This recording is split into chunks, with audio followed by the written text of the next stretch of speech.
Hoje com o pastor Joseph Prince. Glória a Deus. A Bíblia diz em Judas 1, amados, procurando eu escrever-vos com toda diligência acerca da salvação comum, está falando a respeito do Evangelho, que é para todos, não alguma coisa especial que uma elite somente tem, alcançada por uma dedicação especial, que outros não têm o direito porque não são dedicados o suficiente. Não, é uma salvação comum, é para todos. Estou falando da salvação comum e tive por necessidade, note que ele usa as palavras, tive por necessidade escrever-vos. Veja que ele fez com muita diligência, ele foi muito diligente. Judas, com muita dedicação, escreveu essas palavras para os cristãos. Ele disse, tive por necessidade escrever-vos e exortar-vos a batalhar pela fé que uma vez foi dada aos santos. Batalhar pela fé com dedicação. Não somente batalhar, mas batalhar com dedicação. Batalhar, uma palavra grega, hipagonizomai, de onde vem a palavra agonia, agonia. Lute, batalhe por ela. Na caminhada cristã devemos batalhar, batalhar pela fé. Sempre que vocês ouvirem a palavra fé, sempre lembre-se, quando a Bíblia fala da fé, ela sempre se refere à justiça e à justificação pela fé. É por isso que nós batalhamos. E é isso que eu tenho visto acontecer ao redor do mundo. Pessoas estão se afastando, denominações inteiras estão se afastando da justificação pela fé. Muitos não afirmam que não creem mais, mas para eles não é mais uma prioridade. Para eles não é mais o centro do Evangelho. Mas amigos, muitos de vocês, a vida de vocês foi impactada. Vocês que me assistem, a vida foi impactada porque o poder de crer da forma correta é entender que Jesus se tornou pecado no meu lugar para que eu me torne sua justiça.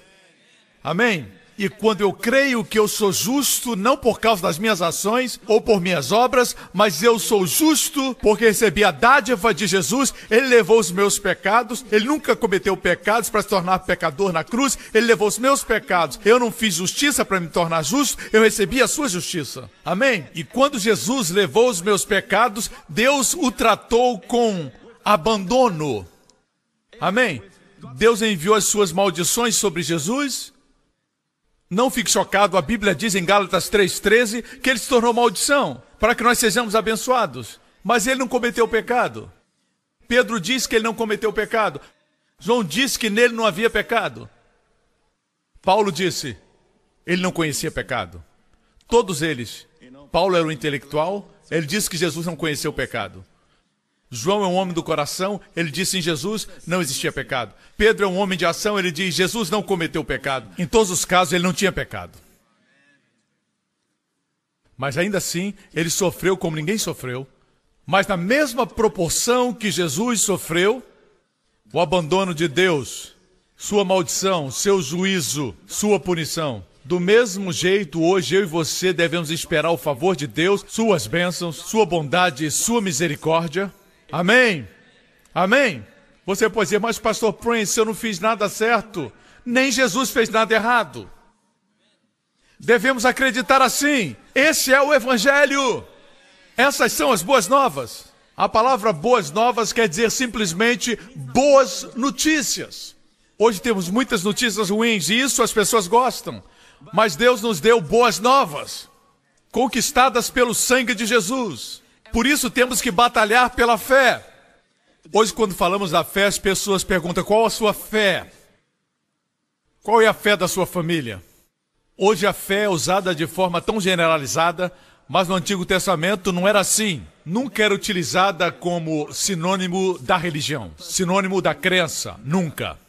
Quando a Bíblia fala da fé, se refere à justificação pela fé, está falando do Evangelho. E Judas está escrevendo para o fim dos tempos. O seu livro vem antes do Apocalipse.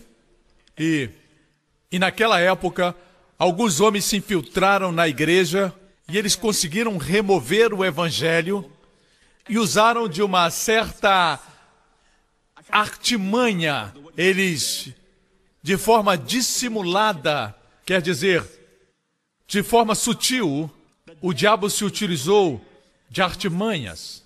E a mesma coisa acontece hoje na igreja.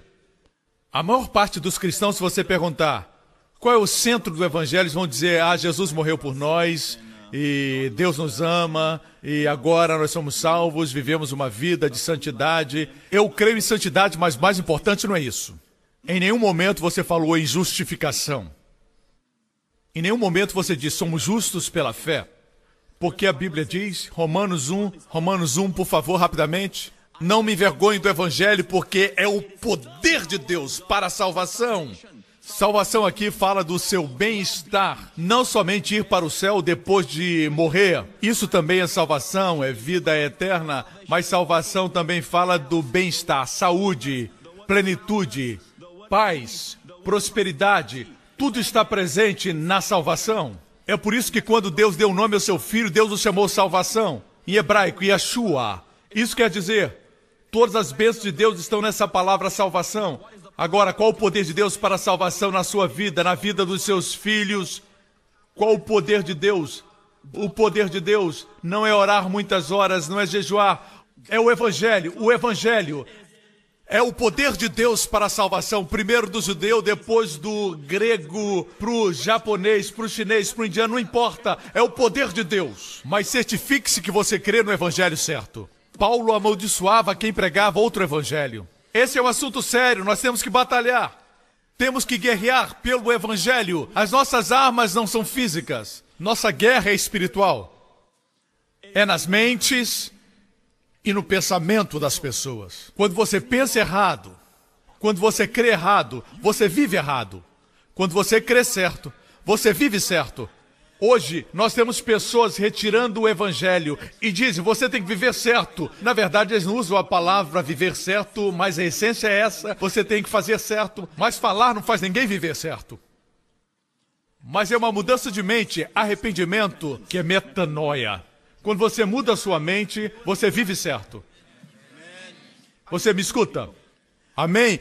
Porque no Evangelho é revelada a justiça de Deus, uma justiça do princípio ao fim, que é pela fé, como está escrito, justo viverá pela fé. O Evangelho do princípio ao fim é pela fé. No Evangelho, essa dádiva, a justiça de Deus, é revelada. Não a pecaminosidade do homem. Está subentendido, o homem é pecador, por isso precisamos da justiça de Deus. Do princípio ao fim é pela fé, nunca é dizendo, começamos da fé, agora somos salvos, podemos começar a agir e fazer obras. Não, é pela fé, do princípio ao fim.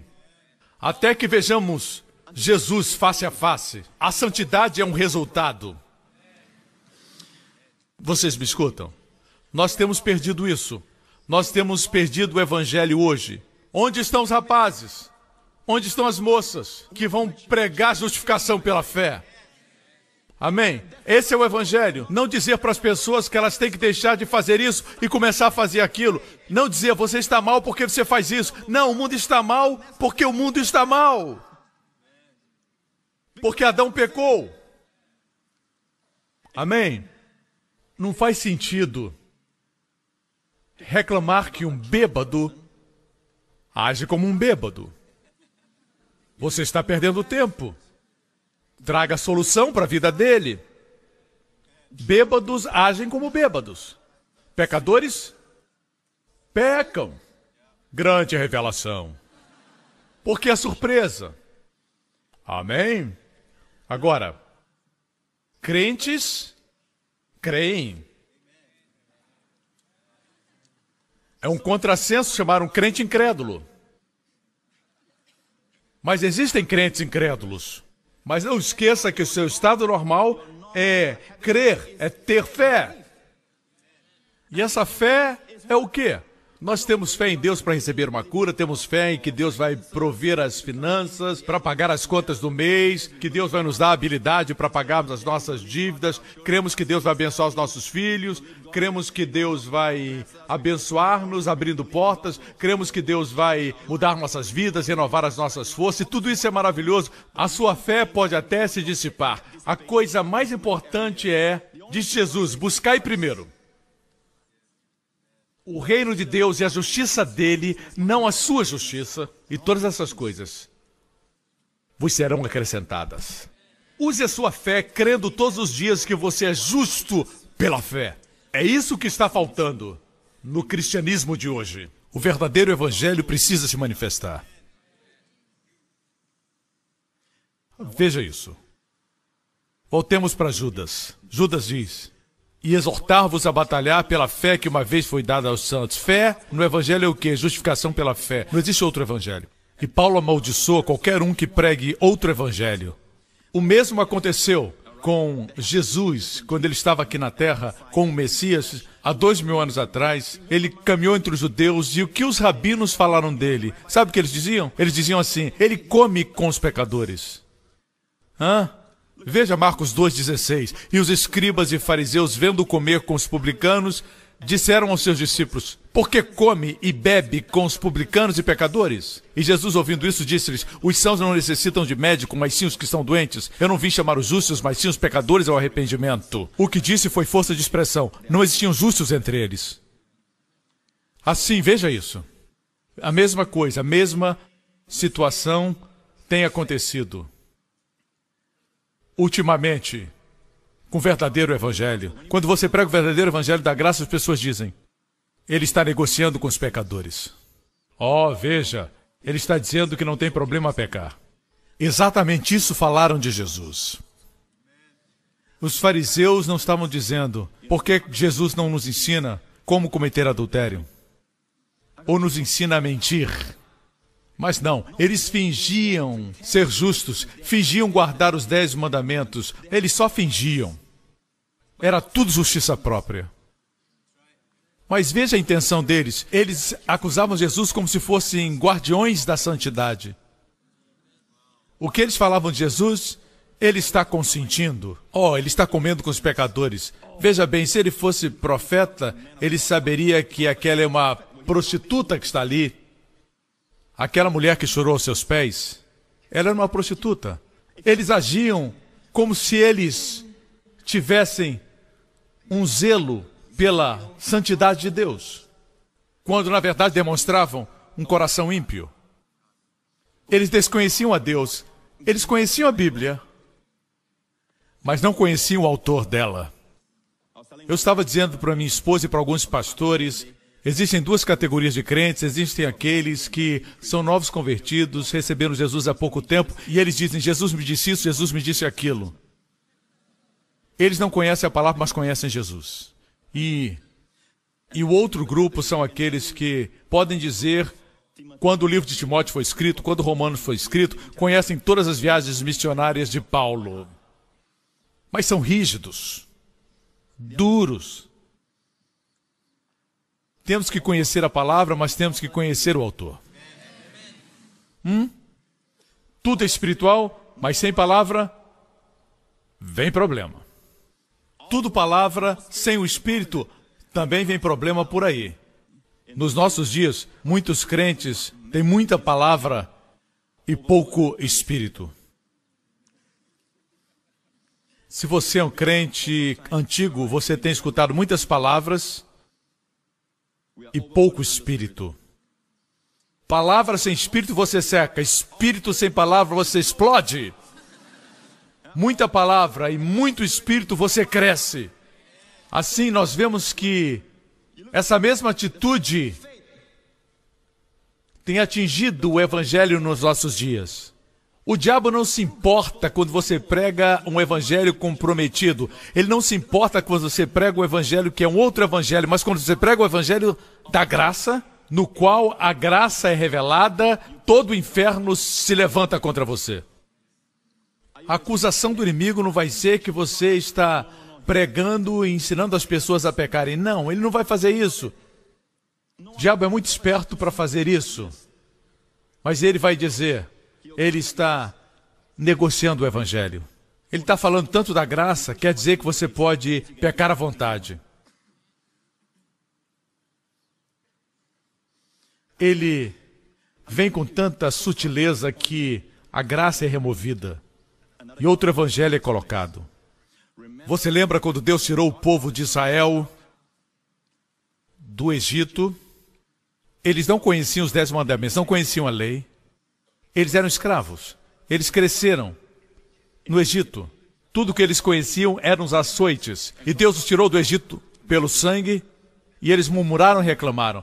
Murmurar e reclamar é pecado. Mas Deus os poupou e nenhum deles morreu. Eles reclamaram, Deus ouviu o clamor, Deus abriu o mar vermelho. Eles por 3 dias estavam bem, depois reclamaram ali nas águas de Mara. Deus fez as águas ficarem doces pela cruz. Ficaram bem por um tempo, depois ficaram com fome e reclamaram uma vez mais. Ninguém morreu quando reclamaram. Reclamar é pecado. Depois do Monte Sinai, quando murmuravam, morriam. Antes eles murmuravam e não morriam. Assim, quando eles estavam com fome, Deus fez cair comida do céu e não juízo. E no pé do Monte Sinai, eles disseram para Deus: Koasher diber Adonai naaser. Naaser em hebraico quer dizer tudo que se ordenar, nós podemos cumprir. Isso é orgulho. Eles trocaram o evangelho da graça. Eles estavam na graça durante aquele tempo. A razão por que eles não morreram é porque estavam na graça. Deus lidou com o pecado deles como se fossem filhos. Como um pai, ele disciplinou seus filhos, usando sua bondade para promover o arrependimento. Nenhum deles morreu, não existia juízo. Existia disciplina, mas não julgamento. E toda disciplina era com amor e bondade. E não dependia da bondade dele, dependia da bondade de Deus.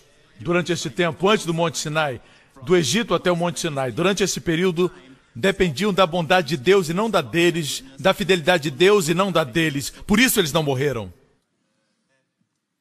Vocês me escutam? No momento que se orgulharam da própria justiça, ao pé do Monte Sinai, eles disseram: tudo que Deus mandar, nós obedeceremos. E logo a seguir você vê o bezerro de ouro. Em outras palavras, estar sob a lei não produz santidade, produz as obras da carne. Estar sob a graça, eu disse estar sob a graça, produz santidade. Nos primeiros 4 capítulos de Gálatas, Paulo fala da lei da graça, no capítulo 2, lei e graça, capítulo 4, lei e graça, capítulo 5, o fruto de estar sob a graça. Fruto, amor, alegria e paz, e até domínio próprio, é um fruto. Mas quando o povo de Israel se submeteu à lei, imediatamente veio o bezerro de ouro. Obras da carne, não frutos da carne. Qual a diferença? Fruto é resultado de vida. Obra é resultado do esforço. Obras da carne, adultério, idolatria, bezerro de ouro. Fornicação, impureza, lascívia, idolatria, feitiçaria. Tudo isso são resultados de estar sob a lei. A lei é boa, mas foi feita para destacar seu pecado. Eu podia pregar um sermão sobre isso, mas não vou fazer isso. Quero destacar o verdadeiro evangelho. Voltemos a Judas. Vamos ver o que acontece em Judas. Judas diz: com toda a diligência, achei necessário exortar-vos a batalhar. São palavras fortes. Judas estava preocupado que nos últimos dias o evangelho seria comprometido. O evangelho seria retirado, substituído pela licenciosidade. Veja isso, versículo seguinte, versículo 4. Porque se introduziram alguns que já antes estavam inscritos para este mesmo juízo, homens ímpios que convertem em dissolução a graça de Deus e negam a Deus, único dominador e Senhor nosso Jesus Cristo. Olha isso.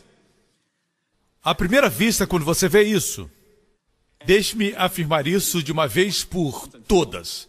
Comentadores não são Deus. Muitas vezes comentadores que são eruditos no hebraico e no grego, eles vão traduzir, por exemplo, Marcos 16, quando diz, falarão novas línguas, eles vão dizer, isso aí já se passou. Nesse caso, eles não estão corretos. Num comentário sempre nós teremos o fator humano. Temos que recorrer ao original. À primeira vista, parece o quê? Batalhem pela fé, lutem pela justificação da fé.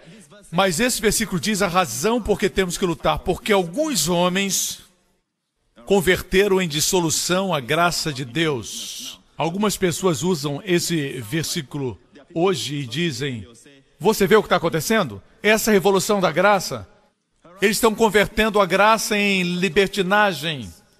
Na nova versão internacional diz libertinagem. Essa versão diz em dissolução. Eles dizem, você pode fazer o que você quiser, pode pecar como quiser. É isso que diz a Bíblia, que eles diriam no fim dos tempos. Não vamos argumentar baseados em comentários, vamos argumentar baseados na Bíblia. A expressão convertem a graça de Deus parece que a graça se tornou libertinagem, certo? Se transformou em licenciosidade. Mas na verdade o que diz aqui no original é que a graça de Deus foi removida. Eu vou provar para você. Não me baseio em comentários, me baseio na palavra de Deus como está no original grego, certo? A palavra converter é a palavra metatitemi. O léxico de Thayer dá o significado de metatitemi. Diz que é transpor duas coisas.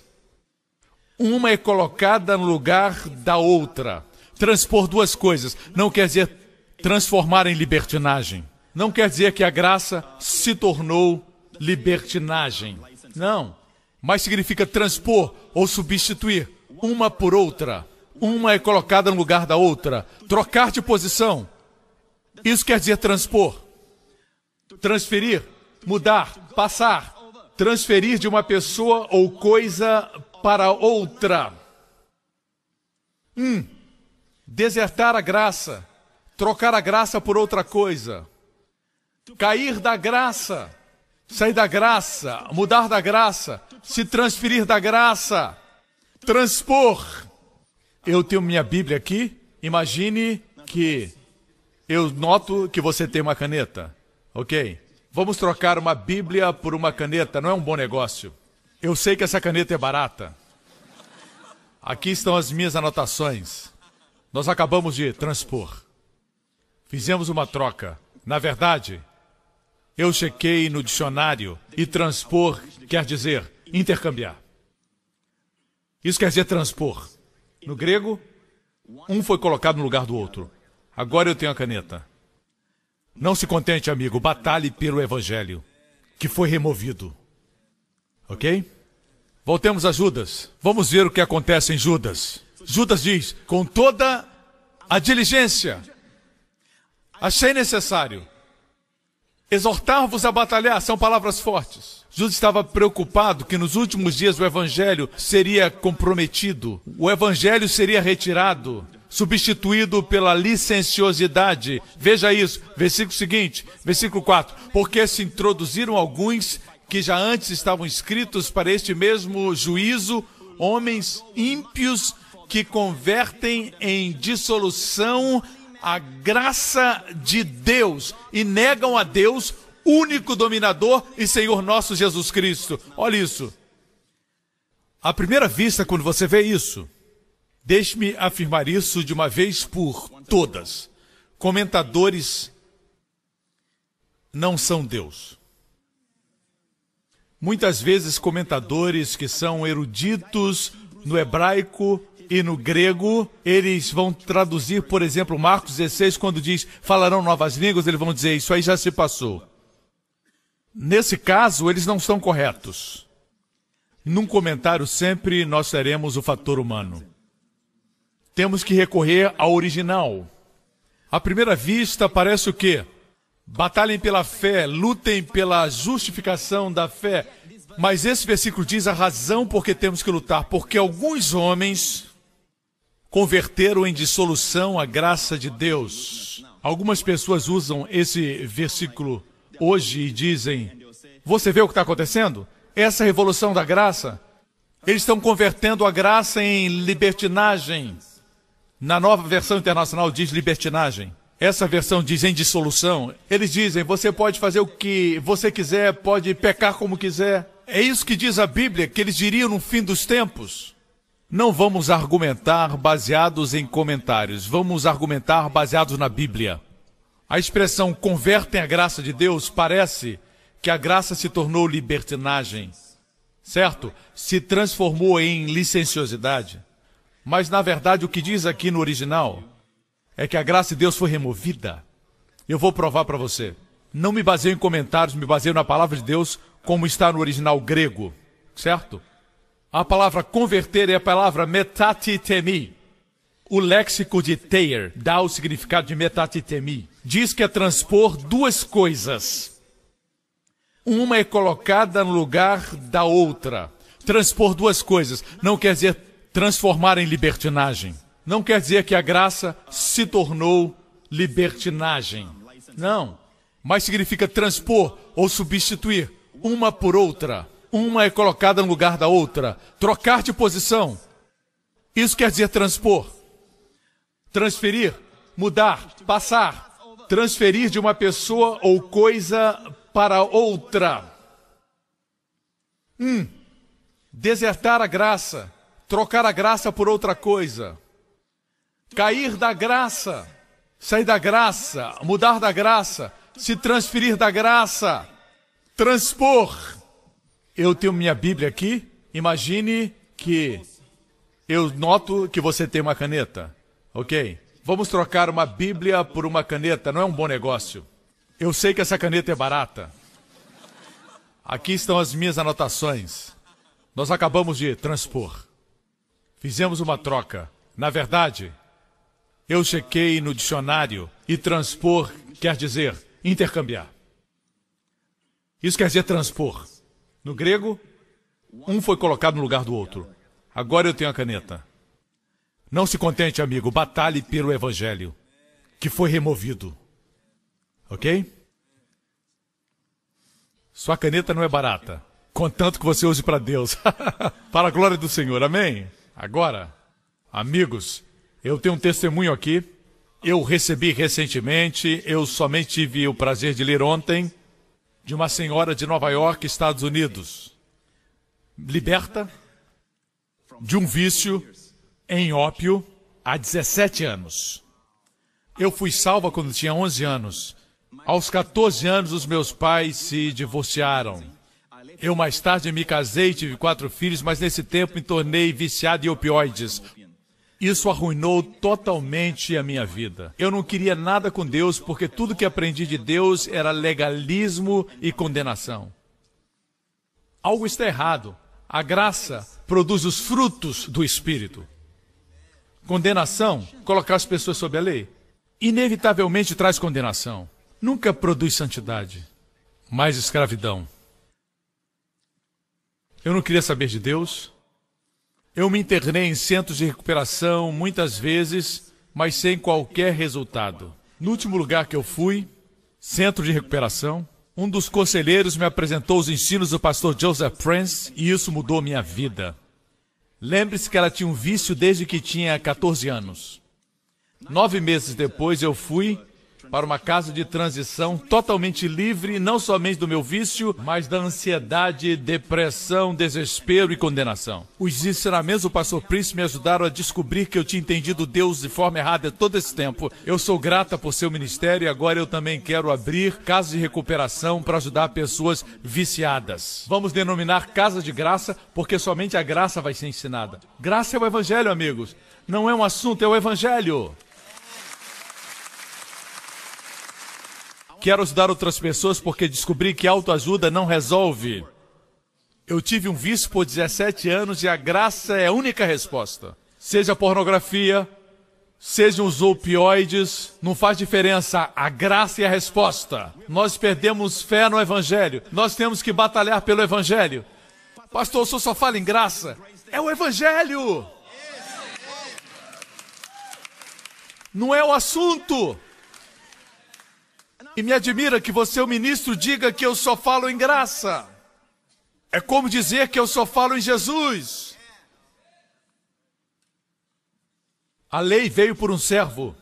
Graça e verdade vieram pelo Filho.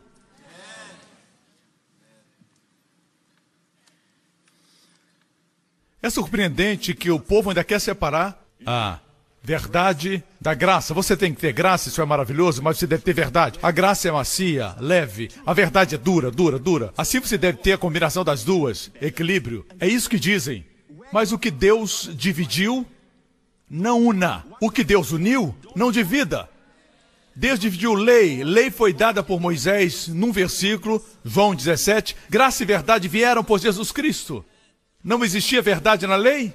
A palavra vieram no grego é um verbo que está no singular. deveria estar no plural. Existem dois substantivos, mas está no singular. Deus está dizendo, verdadeira graça veio por Jesus Cristo. No Antigo Testamento existia graça, mas era uma sombra. Sombra, não era graça verdadeira. Tudo estava na forma de sombra, amém? Boaz, o remidor, é uma sombra do nosso Messias, nosso Senhor Jesus Cristo, o verdadeiro remidor. Tudo era sombra, o tabernáculo é uma sombra, até a graça verdadeira chegar, a substância da graça. Nós costumamos ler esse texto e separar as palavras, mas aqui fala graça verdadeira. Mas existem aqueles que dizem, você não deve se esquecer da verdade. As pessoas hoje estão ensinando graça, precisam ensinar a verdade. Verdade para eles é dura, a graça é macia. Assim eles dizem coisas como, a mulher pega em adultério, quando Jesus disse, nem eu te condeno, isso é graça. Vai e não peques mais, isso é verdade. Desculpa, nem eu também te condeno, é graça verdadeira. Vai e não peques mais, é graça verdadeira. Não podemos separar a graça da verdade. Tudo que Jesus diz é cheio de graça e verdade. Você não pode separar a graça da verdade, como você não pode separar o molhado da água. Você toca na água, você toca no molhado. Você toca no molhado, você toca na água. Você não pode estar sob a graça e não ser santo. Assim como você não pode entrar na água e não se molhar. Assim, o nosso objetivo é batalhar para colocar as pessoas sob a graça. Você ouve 10 mensagens sobre a graça e a 11ª é uma mistura. Você pode esquecer todas as outras. É um erro humano. Assim, voltemos a Judas. Pois certos homens cuja condenação estava sentenciada há muito tempo, mas vamos voltar ao verso 3. Insistindo que batalhassem pela fé, uma vez confiada aos santos. Esse evangelho foi confiado aos santos. Deus deu para os santos. E Deus está dizendo, não deixe que ninguém troque. Não deixe que ninguém transponha. Vamos voltar. Temos que batalhar. Por quê, pastor? Porque o nosso bem-estar está em risco. Amém? O bem-estar dos seus filhos está em risco. A sanidade mental deles está em risco. Existem crianças que crescem em lares que supostamente pregam a Bíblia, mas são problemáticas. Em algum lugar foi deixada a impressão. Depende da sua performance, depende da sua obediência. Quando, na verdade, quando Jesus deveria ser o objetivo principal da fé e da adoração, os pais deveriam dizer, como ele é, assim são vocês. Como ele é. Deveriam falar, meu filho, sempre lembre disso. Minha filha, lembre que o inimigo quer que você ponha o foco em você mesma. Deus quer que você coloque o foco no seu filho. O inimigo diz, onde for sua performance, você vai. Correto? Mas Deus está dizendo, onde Jesus for, você vai. Amém? Como ele é, assim é você nesse mundo. Nossa pregação tem que revelar Jesus. Mas o que esse povo fez? Não somente negar o Deus verdadeiro, mas também negaram Jesus Cristo, nosso único, soberano e Senhor.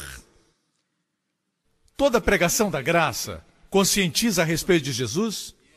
Sim ou não? Obviamente, os que dizem que quando pregamos a graça as pessoas negam a Jesus, não fazem nenhum sentido. Porque quando pregamos a graça falamos, não em mim, mas em Cristo. Descansa a minha justiça, minha saúde, minha santidade, minha santificação, minha redenção. Amém? Quando pregamos assim, Jesus é glorificado. É por isso que nos céus nós vamos dizer, digno é o Cordeiro. Não digno é o Cordeiro e eu fiz um pouquinho, né, Senhor? Não vai ser assim. Tudo é Jesus. O fato é esse. Vai sempre existir alguém que vai tentar distorcer esse versículo.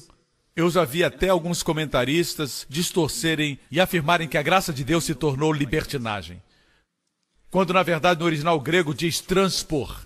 Quando a graça é removida, a licenciosidade surge. Amigos, a palavra transpor, metatitemi, é usada 4 outras vezes. Essa é a 5ª. 4 outras vezes. Rapidamente, deixe-me mostrar para você como ela foi usada. Me diga se fala de transformação ou de substituição. A primeira é no sermão de Estevão. Fala de Jacó, ele foi levado para Siquém, juntamente com José, que havia morrido, seus ossos foram levados para Israel e colocados no túmulo que Abraão comprou por certa quantia. Claro que Macpela foi o lugar onde Jacó foi enterrado, José foi enterrado em Siquém. Veja que a palavra levados é a palavra metatitemi. De um lugar para outro. Nada sugere degenerar ou transformar. A graça foi levada de um lugar. E a licenciosidade chegou. A primeira referência. A segunda, Gálatas 1:6. Admiro-me de que vocês estejam abandonando metatitemi. Tão rapidamente aquele que os chamou pela graça de Cristo para seguirem outro evangelho. Aqui Paulo usa a mesma palavra, transpondo de um evangelho para outro evangelho. Você consegue ver? Em todas as referências usadas, não fala de alguma coisa se degenerar, mas fala de algo substituído por outra coisa. Paulo diz, admiro-me que estejam abandonando um evangelho por outro evangelho, um evangelho falso. Ok, vamos para a terceira referência, Hebreus 7:12. Pois quando há mudança de sacerdócio, metatitemi, é necessário que haja mudança de lei. Sendo assim, ainda estamos sob o sacerdócio levítico? Não, estamos sob o sacerdócio de Melquisedeque, Jesus Cristo. O sacerdócio foi transposto. Foi mudado.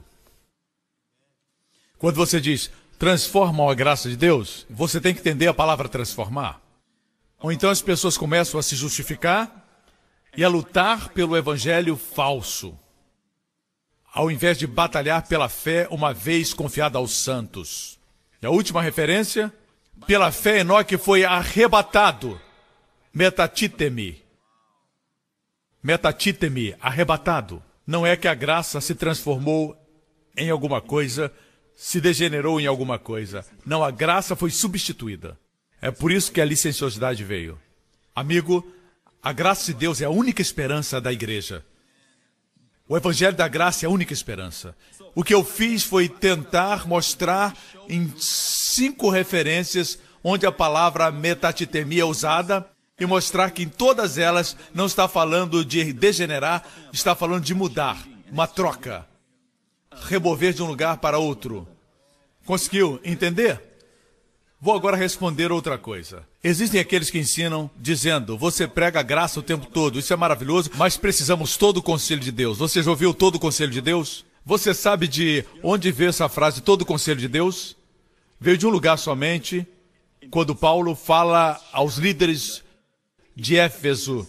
No livro de Atos, Paulo está em Mileto, e lá ele mandou chamar os anciãos da igreja de Éfeso. É a despedida de Paulo, é uma mensagem para a liderança. E no capítulo 20, versículo 27, Paulo diz, ele disse essas palavras para os seus líderes, e era a sua despedida, e todos eles choraram antes de ele entrar no navio. Eles choraram nos seus ombros, derramaram lágrimas, porque ele disse que era a última vez que eles o veriam. Foi a última mensagem que ele disse para os anciãos e líderes. Porque nunca deixei de vos anunciar todo o conselho de Deus. Diga, todo o conselho de Deus. Assim existem aqueles que dizem, você não pode ensinar só graça, tem que ensinar todo o conselho de Deus. Ah, é? E qual todo o conselho de Deus, você pergunta? O que eles querem dizer é que você precisa colocar lei na graça. Eu prego muito no Antigo Testamento, você sabe disso, mas eu tiro Jesus das sombras. E é isso que temos que fazer. Todo o conselho de Deus é isto. A Bíblia começa em Gênesis, mas em termos dispensacionais, está evidente que a dispensação da lei, basicamente o Antigo Testamento, com a exceção de Gênesis, é a dispensação da lei. Paulo estava dizendo para os anciãos, muitos deles judeus, não fique pregando somente a lei, pregue todo o conselho de Deus. E a mente de Deus com respeito à igreja. A igreja era o segredo bem guardado de Deus. Como Deus tiraria uma nação de muitas nações, um povo chamado para ser igreja.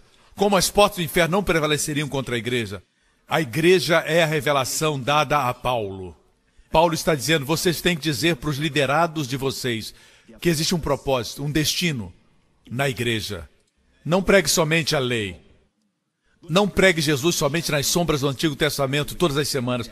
Preguem um mistério que eu compartilhei com vocês. Deixe-me provar agora. Estamos em que versículo? Ah, você sabe contar com o meu filhinho? Eu gosto de perguntar a ele. Que página é essa? Ele diz 27. Não esqueça, 27. Vezes os 3 versículos que antecedem a esse. Versículo 24. Ele disse aos anciãos, referindo-se às prisões e tribulações: nada faço questão, nem tenho a minha vida por preciosa, contanto que cumpra com alegria a minha carreira e o ministério que recebi do Senhor Jesus para dar testemunho do Evangelho da graça de Deus. Aqui, pela primeira vez, vemos o Evangelho elucidado, o Evangelho da graça de Deus. Não existe outro Evangelho. Eu disse, não existe outro Evangelho. Nenhum outro evangelho. Quando falamos todo o conselho de Deus, devemos entender o contexto. 3 versículos antes, o versículo 27 e o versículo 24, que fala a respeito do evangelho da graça de Deus. Você pode ver isso? Se você não pregar o evangelho da graça de Deus, você não está pregando todo o conselho de Deus. Estará pregando assuntos que não possuem poder. É o Evangelho que é o poder de Deus. Mas como ensinar sobre casamento, sobre família? Nós fazemos isso na nossa igreja. Ensinamos família baseada no Evangelho, finanças baseadas no Evangelho, pastores baseados no Evangelho. Tudo fala da graça. O Evangelho não é somente para salvar você e depois você está por conta própria. O Evangelho é seu alimento diário. O Evangelho é sua bebida diária. É sua arma. Na verdade, Efésios 6 fala do Evangelho. Vamos ler Efésios 6 rapidamente. Portanto, tomai toda a armadura de Deus. Toda a armadura de Deus. Esse texto nos ensina como lutarmos contra as forças espirituais da maldade. Devemos ficar firmes, armados. Aqui está a armadura do soldado romano. Cingidos com a verdade. O cinto da verdade. Vestida a couraça da justiça. Justiça.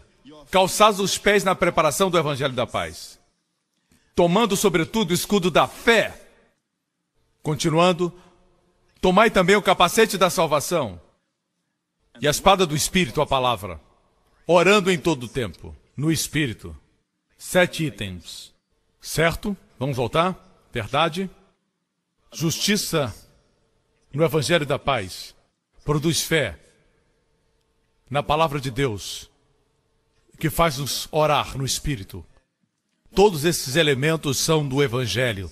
Se você não estiver forte na verdade, e a verdade está em Jesus, você sabe o que acontece?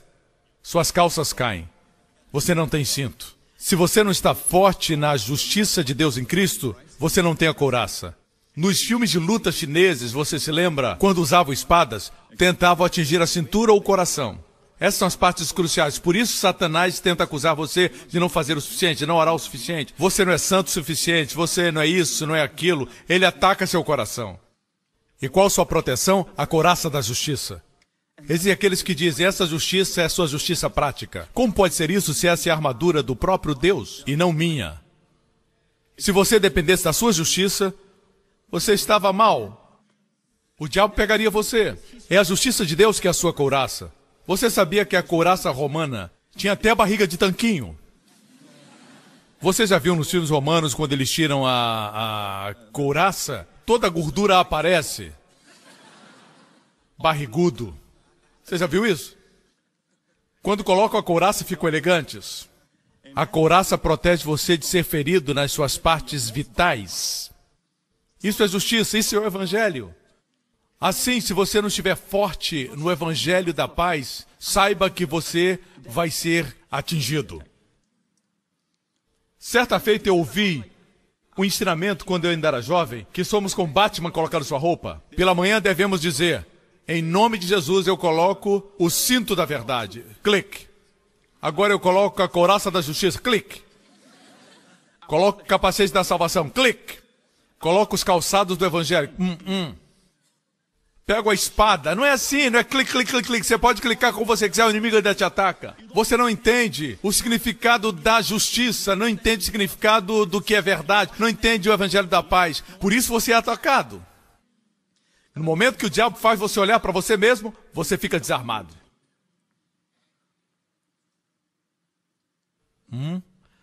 A armadura é simplesmente entender o Evangelho. Entender profundamente o Evangelho. Pastores e líderes, é isso que vai fazer a sua igreja crescer. Fazer seu ministério crescer. Fazer crescerem as finanças da sua igreja. Porque Deus financia sua visão. e sua visão é que o Evangelho seja pregado. Quando você tem um desejo de alcançar o mundo com o Evangelho, eu não tenho que viajar muito, eu estou impactando aqui do púlpito. Eu sempre aponto para o púlpito, mas quase sempre eu prego daqui. Eu estou impactando o mundo daqui. Por quê? Porque Deus quer que a palavra seja espalhada. Não é porque eu sou tão inteligente, não, vocês sabem que eu não sou. Não é porque eu sou bonitão, muitos vão dizer amém, mas não é por causa disso, vocês sabem disso. Não é porque eu tenho uma linda esposa. Essa parte é pura verdade. Vocês estão gostando até agora? Paulo está compartilhando com os anciãos de Éfeso, falando da graça de Deus. Esses 3 versículos, antes do versículo 27, vamos para o versículo 27. Porque nunca deixei de vos anunciar todo o conselho de Deus. Perspectiva e contexto são essenciais. Quando você interpreta qualquer coisa fora do contexto, você pode dizer, bem, você não pode ensinar sua graça, tem que ensinar também o conselho de Deus. Isso é fácil dizer fora do contexto. Na verdade, Paulo está dizendo o oposto. Não pregue somente outros assuntos, anciãos. E eles conheciam bem o Antigo Testamento. Pregue todo o conselho de Deus. Certo? Continuemos lendo. Olhai, pois, por vós e por todo o rebanho sobre que o Espírito Santo vos constituiu bispos para apacentardes a igreja de Deus que ele resgatou com seu próprio sangue. Eu gosto disso, seu próprio sangue. O sangue que nos comprou não é somente o sangue de um homem, é o sangue de Deus. Vamos continuar. Versículo 29. Depois da minha partida entrarão no meio de vós lobos cruéis. Não são cachorrinhos, são lobos cruéis. Deus sabia que algumas pessoas, nos tempos em que vivemos, falam dos lobos como se fossem amigáveis. Por isso ele disse lobos cruéis. Entrarão e não pouparão o rebanho. E que de entre vós mesmos se levantarão homens que falarão coisas perversas para atrair os discípulos após si. O que ele diz é que o que não é graça são palavras perversas. Perverso quer dizer aquilo que foi tirado do original e falsificado. Lobos virão e tentarão dividir o rebanho. Como? Eles vão remover o Evangelho da graça de Deus. Porque o Evangelho da graça de Deus é a nossa proteção.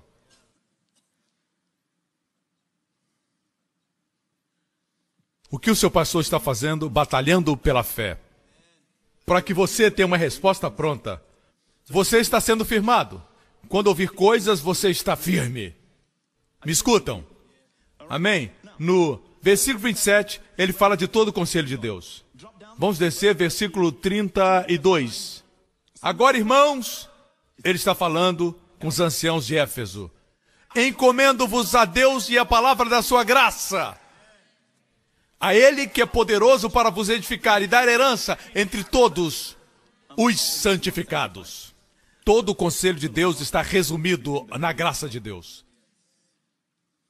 O Evangelho da graça de Deus, a palavra da sua graça.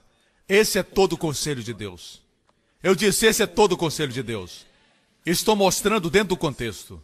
Eu gostaria de explicar mais detalhadamente para você, porque esse é um sermão extraordinário de Paulo.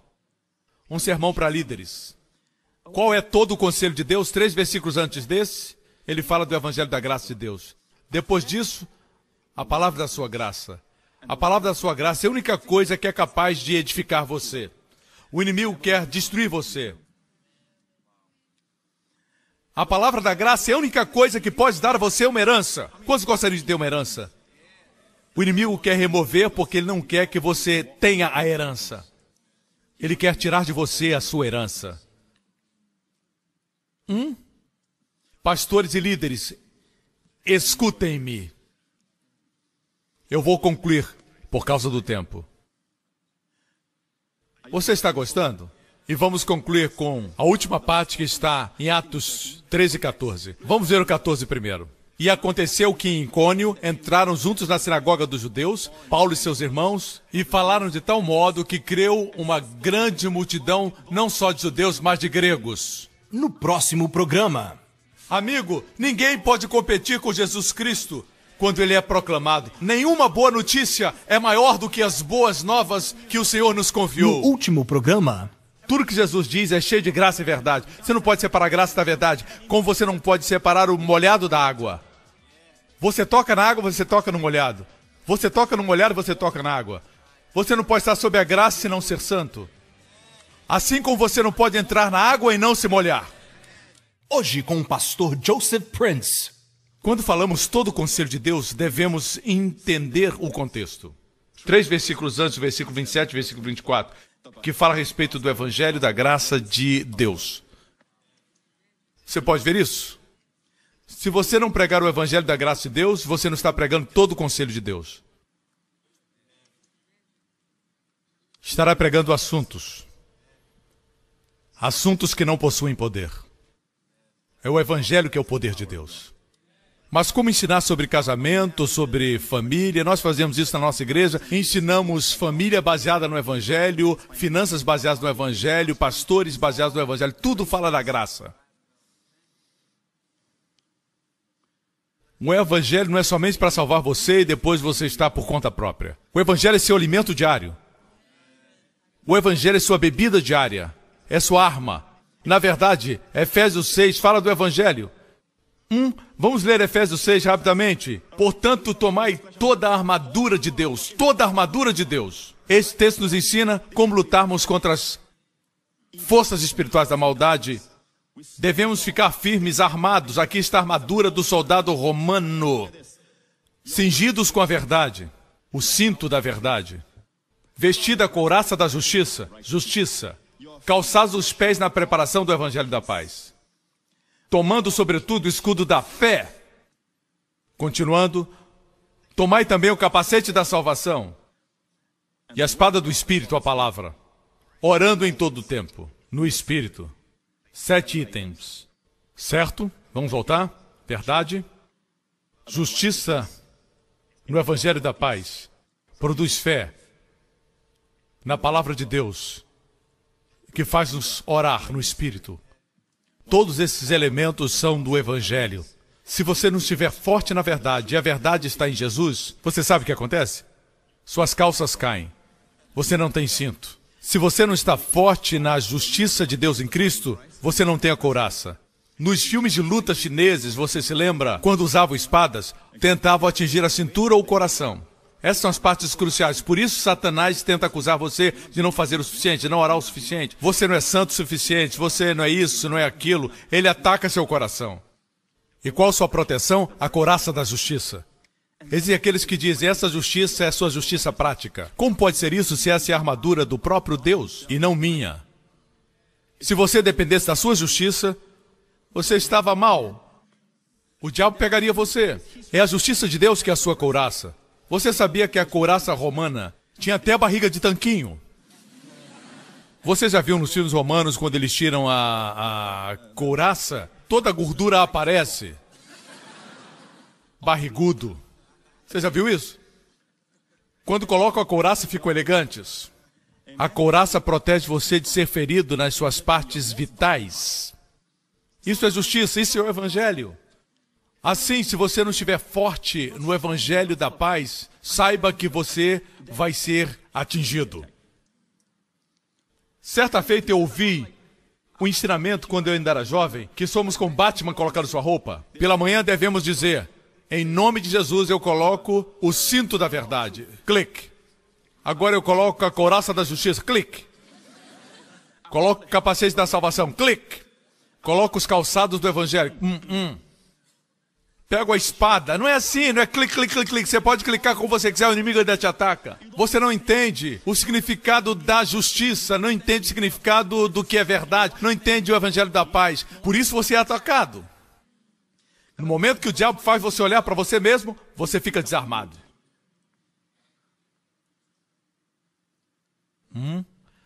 A armadura é simplesmente entender o Evangelho.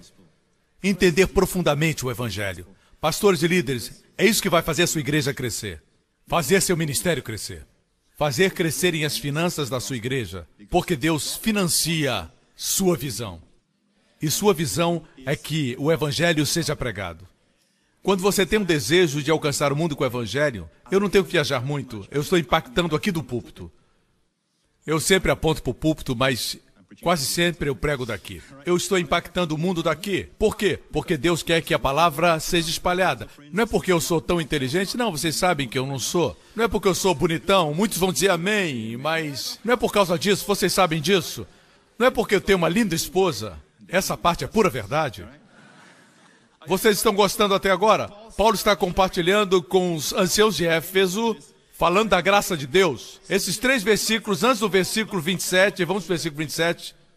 Porque nunca deixei de vos anunciar todo o conselho de Deus. Perspectiva e contexto são essenciais. Quando você interpreta qualquer coisa fora do contexto, você pode dizer, bem, você não pode ensinar sua graça, tem que ensinar também o conselho de Deus. Isso é fácil dizer fora do contexto.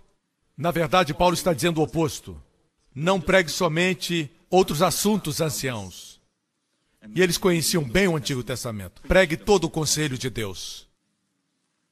Certo? Continuemos lendo. Olhai, pois, por vós e por todo o rebanho sobre que o Espírito Santo vos constituiu bispos para apacentardes a igreja de Deus que ele resgatou com seu próprio sangue. Eu gosto disso, seu próprio sangue. O sangue que nos comprou não é somente o sangue de um homem, é o sangue de Deus. Vamos continuar. Versículo 29. Depois da minha partida entrarão no meio de vós lobos cruéis. Não são cachorrinhos, são lobos cruéis. Deus sabia que algumas pessoas, nos tempos em que vivemos, falam dos lobos como se fossem amigáveis. Por isso ele disse lobos cruéis. Entrarão e não pouparão o rebanho. E que de entre vós mesmos se levantarão homens que falarão coisas perversas para atraírem os discípulos após si. O que ele diz é que o que não é graça são palavras perversas. Perverso quer dizer aquilo que foi tirado do original e falsificado. Lobos virão e tentarão dividir o rebanho. Como? Eles vão remover o evangelho da graça de Deus. Porque o evangelho da graça de Deus é a nossa proteção.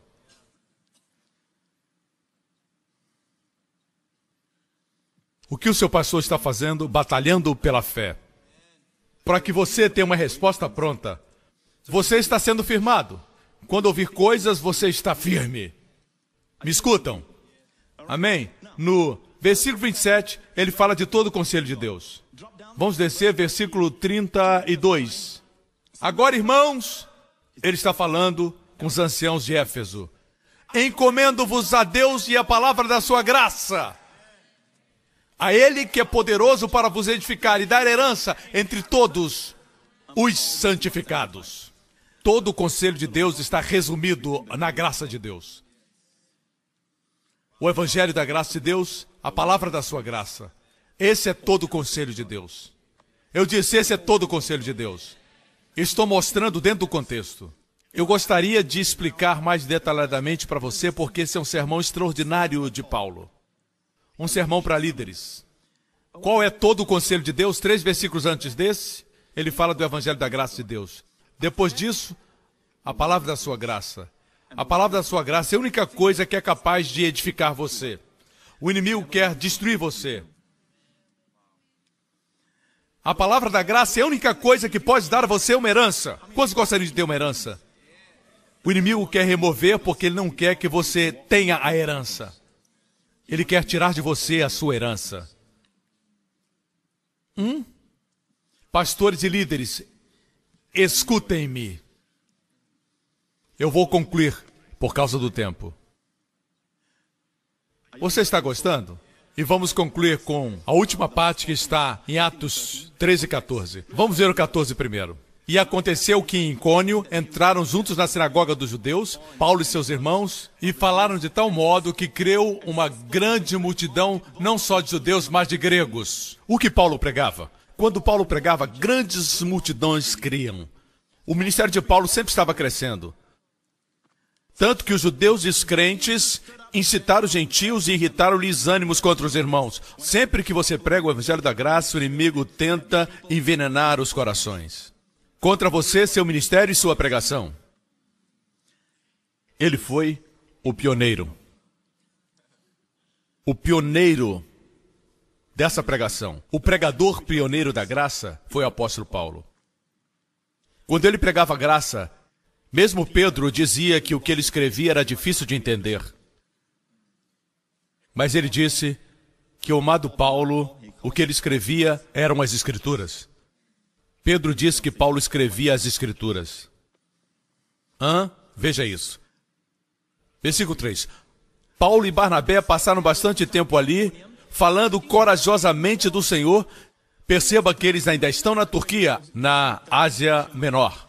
Falando corajosamente do Senhor que confirmava a mensagem da sua graça, realizando sinais e maravilhas pelas mãos deles. Veja que mensagem Deus confirmava. O que você está pregando?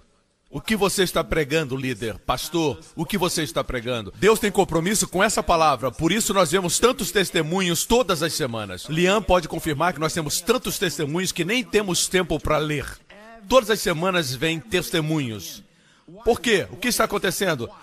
Porque Deus está confirmando a palavra da sua graça, concedendo sinais e maravilhas feitas pelas mãos deles. Amém? E tem gente que diz, pastor Prince, a palavra da graça está dividindo o povo. Divide somente os que são justos em si mesmos dos que creem que são justos pelo sangue. Essa é a única divisão.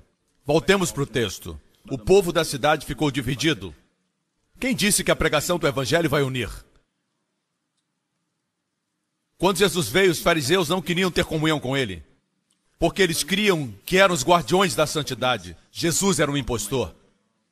E ainda assim ninguém tinha maior caráter moral do que o Senhor.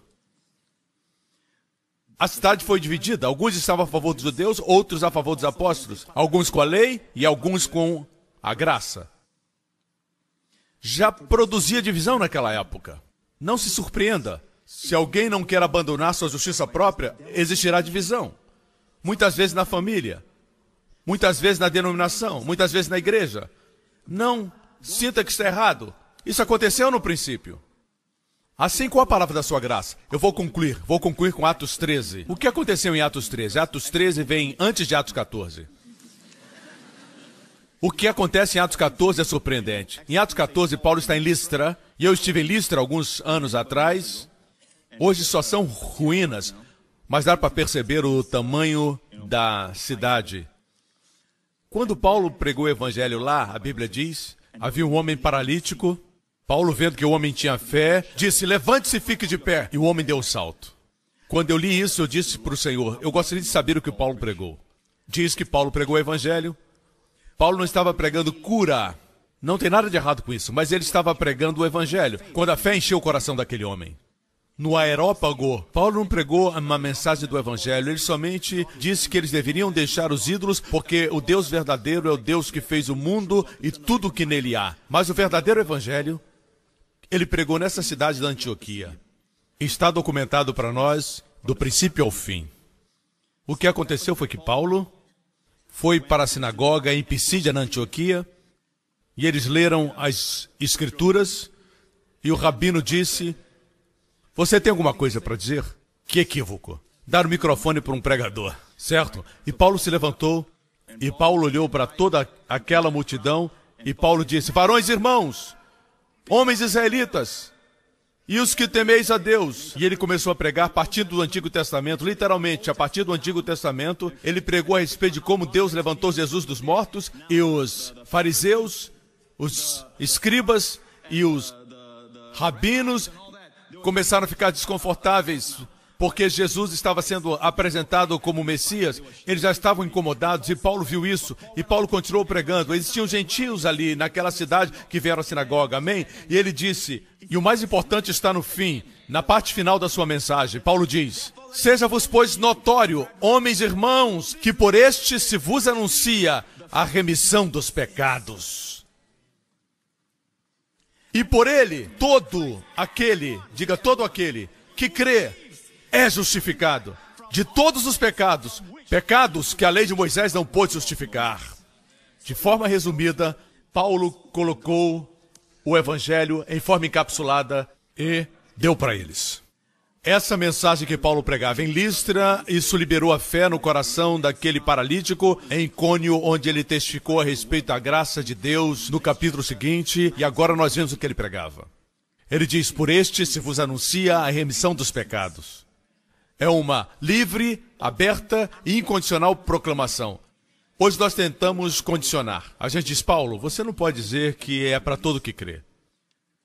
Paulo, você sabe, eles têm que primeiro se arrepender nos seus corações, crer de verdade, deixar o seu estilo de vida, vir à frente. Paulo diz, não, é uma aberta e incondicional proclamação. É para todo que crê. Não disse que todo mundo está salvo. Eu disse todo que crê. É uma livre, aberta e incondicional proclamação. O que está acontecendo hoje? Condições. Tudo tem condições. Condições. Graça é boa, mas tem que ter equilíbrio. Condição. No final, as pessoas saem. E o que você deu para elas? Um evangelho diluído. O poder não está com elas. E isso gera morte. Você tem medo dessa livre e incondicional proclamação. Veja como é incondicional. Seja notório que por este se vos anuncia a remissão dos pecados. Mas Paulo, você tem certeza que isso é para todo mundo? Alguns não acreditam no evangelho como Paulo acreditava. Por meio dele, todo aquele que crê é justificado de todas. De quantas coisas? Todas as coisas das quais não podiam ser justificados pela lei de Moisés. Paulo, você tem que equilibrar isso. Ok? Se você pregar assim, você não sabe o que eles vão fazer. Alguns pregadores ouvindo isso diriam: Paulo, vem aqui. Você não pode pregar desse jeito. Você não sabe quem está ouvindo. Hã? Como você quer que Paulo pregue? Todo que crê, mas isso não significa que você pode ir e pecar. Não significa que você deve viver em pecado. Não significa, depois de impor tantas condições, as pessoas vão dizer obrigado, mas isso é para outros, não é para mim. A pregação de Paulo era livre, aberta, ousada, completa e incondicional. Deixe-me concluir. Amém? Verso 40. Paulo olhou para os rabinos e fariseus daquela sinagoga, ele viu que eles não estavam gostando daquela palavra, e Paulo disse: cuidem para que não lhes aconteça o que disseram os profetas. E ele citou Abacuque e Isaías 29, e ele disse: olhem, escarnecedores, admirem-se e pereçam, pois nos dias de vocês farei algo que vocês jamais creriam se alguém lhes contasse. No contexto do evangelho da graça, Deus diz: trarei um evangelho que salvará a humanidade. E muitos cheios de justiça própria não crerão como eu sou bom. Em Isaías 29 é usada a expressão obra maravilhosa, que vocês não crerão. Tem pessoas que não acreditam que Deus pode ser tão bom. Ok? Continuemos. Quando estavam saindo da sinagoga, o povo os convidou a falar mais a respeito dessas coisas no sábado seguinte. Pastores e líderes, o povo implora para que vocês preguem as mesmas palavras. Eles dizem: por favor, venha à minha cidade e pregue essa mesma mensagem. O povo implora hoje para que preguemos a mesma mensagem. Eu estou ensinando a você, baseado na Bíblia, como fazer crescer o seu ministério, como crescer a sua igreja. Pare de ouvir as vozes erradas que transpõem o evangelho. Se você fizer isso, as pessoas vão implorar que você pregue o evangelho.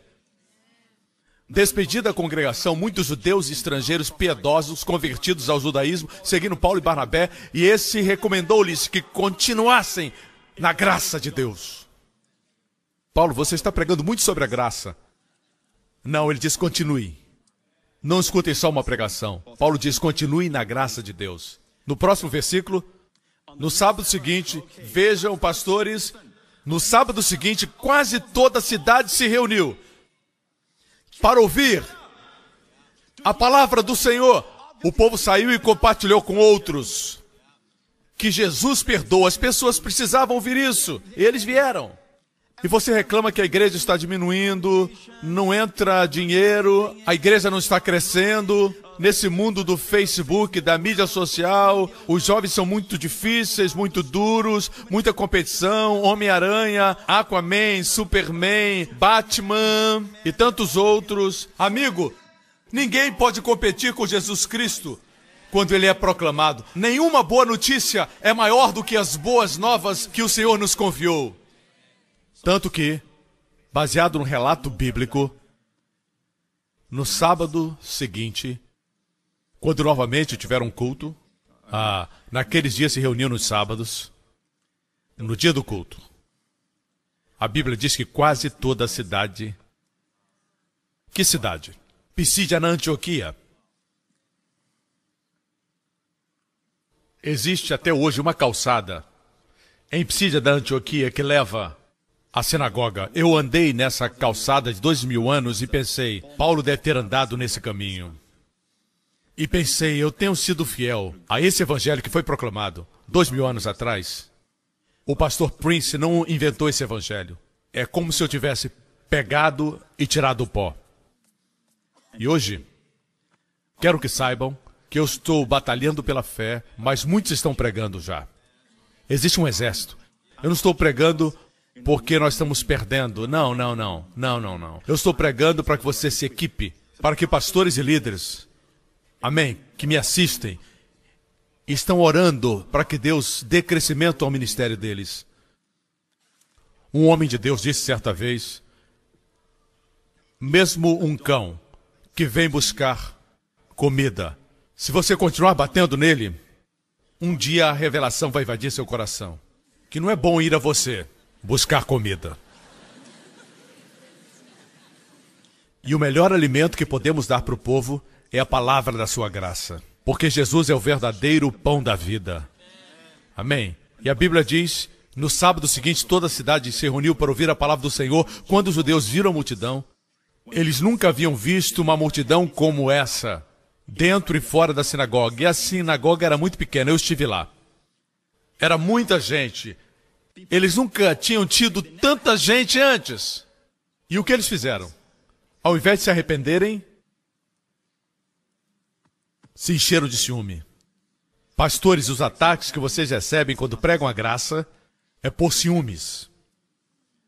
Eles dizem como os fariseus, ele come com os publicanos e pecadores. Ele está dizendo que você pode fazer o que você quiser. Você ouve essas coisas. Mas saiba de uma coisa, vale a pena. Quando o evangelho é pregado, as pessoas vão ser salvas. Não perca o seu ministério com medo do que esse ou aquele vai dizer. Proclame o evangelho. Amém? E blasfemando, contradiziam o que Paulo estava dizendo. Eu gosto do que está escrito no final desse capítulo. A palavra do Senhor se espalhava por toda a região. Qual a palavra do Senhor? A palavra da sua graça. A palavra da sua graça. No capítulo 14 fala a respeito do que aconteceu em Icônio, quando Deus concedeu milagres, confirmando a palavra da sua graça. Não desista, amigo. Pastor Prince, meus colegas dizem coisas a respeito dos seus ensinamentos. Veja bem, deixe a palavra falar com você. Se estabeleça mais na palavra da sua graça e continue proclamando. Obrigado, Pai. Em Cristo eu sou justificado. O que é justificado? Ser declarado justo em todas as coisas. Todas as coisas. As coisas que a lei de Moisés não pôde justificar. Amém? Fique firme no Evangelho da Graça, na armadura de Deus, e o inimigo não vai poder tocar você. Aleluia. Amém. Todas as cabeças baixas e olhos fechados nesse lugar. Hoje você está aqui, nunca fez de Jesus seu Salvador pessoal e Senhor. Eu quero dar a você essa oportunidade. A você foi proclamada esta mensagem, que através deste homem é pregado o perdão dos pecados. Você crê nisso? Você crê que os seus pecados são perdoados? Neste homem, Jesus Cristo, Deus o enviou porque Deus ama você. Deus enviou Jesus Cristo, seu amado Filho, para morrer na cruz por todos os nossos pecados. E no terceiro dia, Deus o levantou dentre os mortos, sem nossos pecados. Significa que Ele, de forma eficaz, removeu nossos pecados. E a ressurreição de Cristo é o recibo divino, que nós não estamos mais em nossos pecados, mas nós somos justos. Se esse é você, onde você estiver, diga, pastor, eu quero fazer disto uma realidade em minha vida. Então faça essa oração comigo agora, do seu coração. Diga, Pai Celestial, eu creio que Jesus Cristo é o Filho de Deus. Eu creio que Ele morreu na cruz por todos os meus pecados. Eu creio que o Senhor me ama. E por causa disso, Cristo morreu por meus pecados. E eu creio que no terceiro dia, Ele ressuscitou dentre os mortos. Jesus Cristo é meu Senhor e Salvador, agora e para sempre. Obrigado, Pai. Eu sou salvo, gloriosamente salvo. Todos os meus pecados são perdoados. Eu fui justificado de todas as coisas que a lei de Moisés não podia me justificar. Obrigado, Pai. De agora em diante, o Senhor é minha justiça em Cristo. Todas as bênçãos do justo são minhas. No assento dos justos, meus filhos são libertos de todo o mal. As bênçãos do Senhor descansam sobre a cabeça dos justos. Eu recebo essas bênçãos, em nome de Jesus. Amém, amém. Fique de pé. Vamos concluir com as bênçãos de Deus. Se você fez essa oração agora, meu amigo, você agora é filho de Deus. Todas as coisas na sua vida passaram, tudo se tornou novo. Você agora é a justiça de Deus em Cristo. Continue confessando. Quanto mais você confessar, todas as boas coisas de Deus serão acrescentadas à sua vida. Amém? Continue proclamando. Glória a Deus. Quando seus amigos disserem quem você pensa você é, diga eu sou a justiça de Deus em Cristo. Amém. Quanto mais você proclamar, mais as boas coisas de Deus virão à sua vida. Levante as suas mãos nesse lugar, em todos os lugares onde você estiver assistindo. Glória ao nome de Jesus. Jesus contextualizou as bênçãos do sumo sacerdote do Antigo Testamento. O Senhor, Deus, o Pai, abençoe você e guarde você. Preserve e proteja você e os seus filhos através dessa semana. De todo o perigo, de toda infecção, de toda enfermidade, de todo o mal, de todos os poderes das trevas, através do sangue do seu Filho. O Senhor Jesus Cristo, faça a sua face resplandecer sobre você e sua família. Seja gracioso, impartindo favor sobrenatural sobre você e seus amados durante essa semana. Que você esteja no lugar certo, na hora certa, vivendo os favores de Deus. O Senhor, o Espírito Santo, sorria sobre você e sua família durante essa semana e conceda a você e aos seus amados sua shalom, bem-estar, saúde e paz. No nome do Senhor Jesus Cristo, amém, amém, amém.